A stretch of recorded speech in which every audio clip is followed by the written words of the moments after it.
Salut, bine ați venit pe vlogul cu rulote. Astăzi vă voi prezenta o autorulotă de la XGO. Este un model semi-integrat. Este modelul 95 Plus. Este o autorulotă semi-integrată pe șasiul de Fiat Ducato și este model 2022. Dacă nu ați făcut-o încă, m-aș bucura tare mult dacă ați apăsat pe butonul de subscribe și pe clopoțel și veți fi notificați de fiecare dată când postez un nou video. Din punct de vedere al formatului, este un format clasic de autorulotă integrată cu această semi-cocoașă. Ați văzut că în cazul Venului, practic corpul autorulotei este caroseria vehiculului de bază, în cazul acesta Fiat Ducato. Ei bine, aici, la semi-integrate, din vehiculul de bază, pe lângă șasiu, bineînțeles, se păstrează doar cabina. Deci, practic, cabina este cea clasică de Fiat Ducato, dar peste șasiu s-a construit corpul rulotei de către carosier.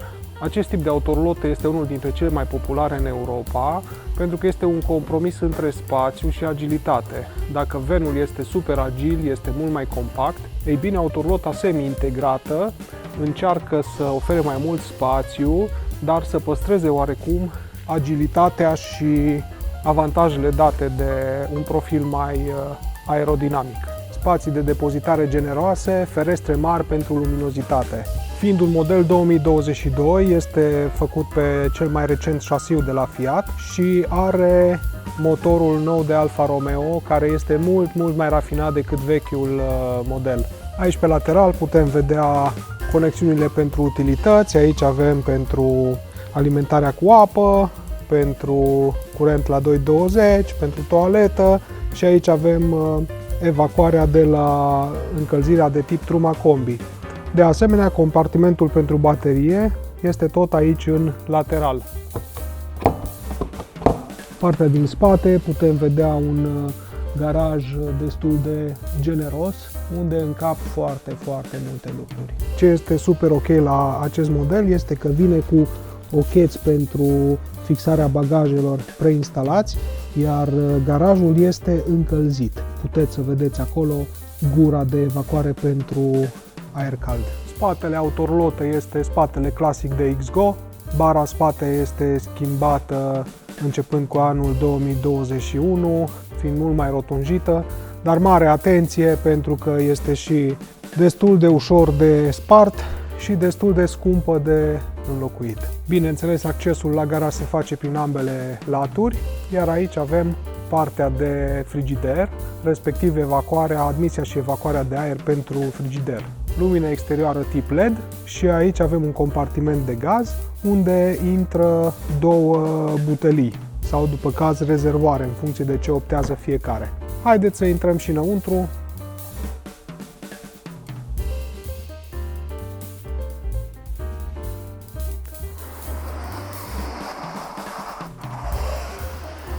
Geamul de la ușă poate fi obturat cu ajutorul acestei jaluzele. Vine cu plasă de țânțari preinstalată.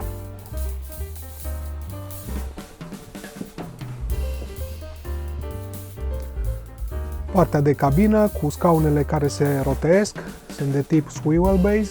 Bordul, după cum vă spuneam, este bordul nou și motorul este nou, este un motor preluat de la Alfa Romeo. Mie îmi place foarte mult acest motor, este mult mai rafinat decât vechiul motor, nu mai are sunetul ăla de dubă. Deasupra cabinei spații de depozitare generoase. La fel și aici, deasupra livingului. Vă spuneam că este un model foarte luminos. Avem aici geam, avem aici la bucătărie geam, aici avem trapă și avem geam și aici pe ușa de la intrare. De asemenea, o particularitate la modelele semi-integrate este patul de tip lift, adică aici noi avem un pat care coboară peste zona de living. Deci, pe lângă patul din spate, mai avem aici un pat unde, cu ajutorul unei scări, putem să urcăm. Este un pat de 2 persoane, are 1,40 m lățime, arhi suficient. Și de asemenea este dotat cu plasă de protecție ca să nu cadă cei care dorm aici. Este util în special când patul acesta este folosit de copii. Bineînțeles, patul este cu acționare electrică.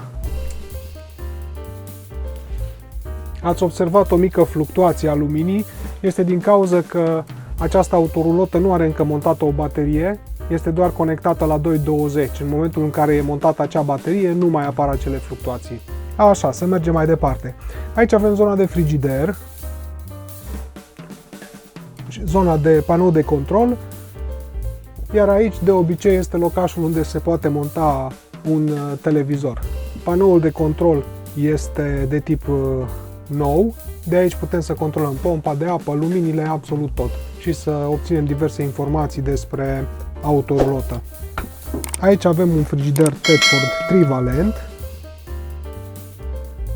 La acest model se poate opta și pentru un frigider mai mare, de 180 de litri, caz în care acest dulap dispare și frigiderul practic este pe toată această zonă. Partea de bucătărie, cu sertar, cu dulapuri.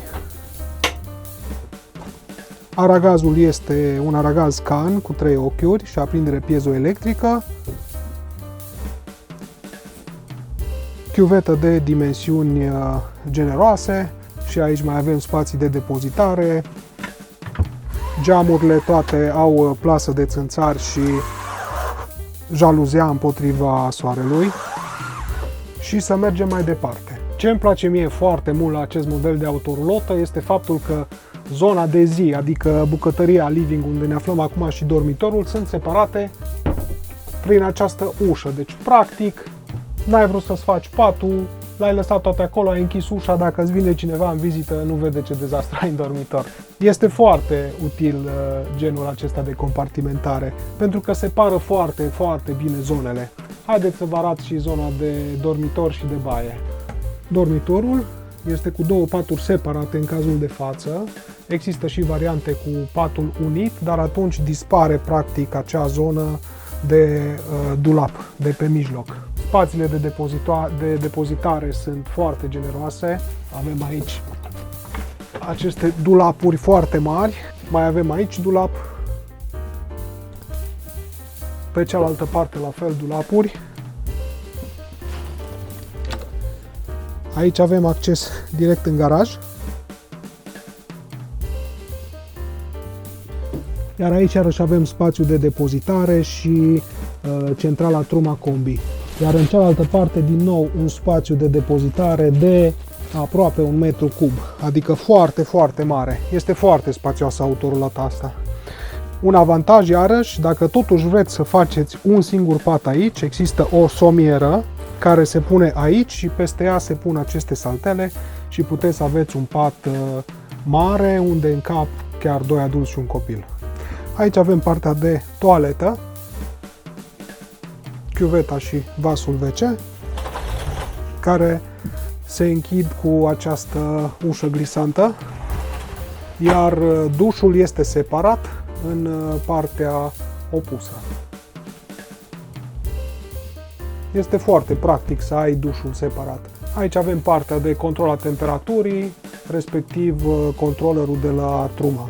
Bineînțeles, și la dormitor avem o trapă și avem pe fiecare parte câte o fereastră, ceea ce face ca această autorulotă să fie foarte, foarte luminoasă.